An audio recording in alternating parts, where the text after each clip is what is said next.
The COVID-19 pandemic has impacted the lives of most, if not all, individuals living in Canada.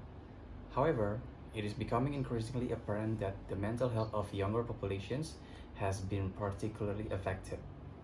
A notable proportion of younger individuals living in Canada attend some form of post-secondary education, including university, which is considered challenging even in the best of times. Now, with an ongoing pandemic and associated physical distancing measures, many students have been faced with a set of additional challenges that includes campus closures and a quick pivot to remote learning, leading to a sense of uncertainty about their academic futures. Perhaps most importantly, students are also facing social isolation and a loss of social support because of the COVID-19 pandemic. Mandatory physical distancing measures and reductions in social gatherings have left many students feeling disconnected from their home campuses where support and services are typically available. The cumulative toll of these stressors is likely to have a significant impact on the health and well-being of students. With the winter months looming ahead and no real end in sight for a return to campus, it's important to consider how the stressors associated with COVID-19 and social isolation will impact this vulnerable population. What can we predict and what can we do about it? Even before COVID-19, it was clear that university students were experiencing high rates of stress and mental health issues. For instance, data collected in the spring of 2019 showed that over 50% of students felt so depressed that it was difficult to function. Almost 70% left felt overwhelming anxiety, and about 16% had seriously considered suicide in the preceding 12 months. Our research group has been studying stress, coping, and mental health in students for over a decade.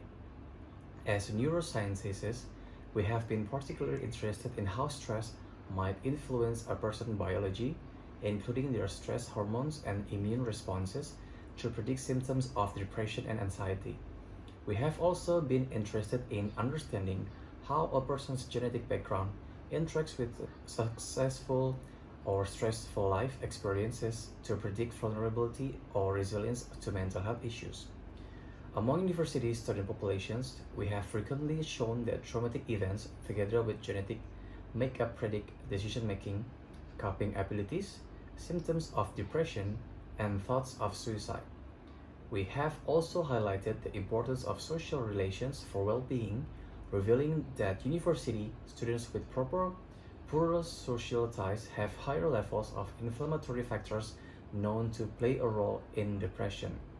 Crucially, our data point to just how effective social support is at buffering stress hormones.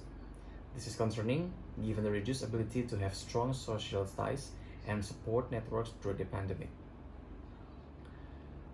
With the second wave of COVID-19 officially upon us, fewer opportunities to re-social safely outdoors in winter, and COVID-19 fatigue settling in, we must support both the physical and mental health of our communities. University students are already reporting that the pandemic is negatively affecting their mental health and disrupting their studies. A subset of students has increased the use of substances such as alcohol and cannabis to cope. The unique challenges male and female students are facing suggest that we may expect to see decreases in academic performance and higher attrition rates. Unless appropriate support is provided for these students, for public health officials and policymakers, that means using harm reduction approaches to acknowledge and mitigate the risks associated with social contact during the pandemic, particularly among this population. Now, more than ever, we should be paying attention to student mental health.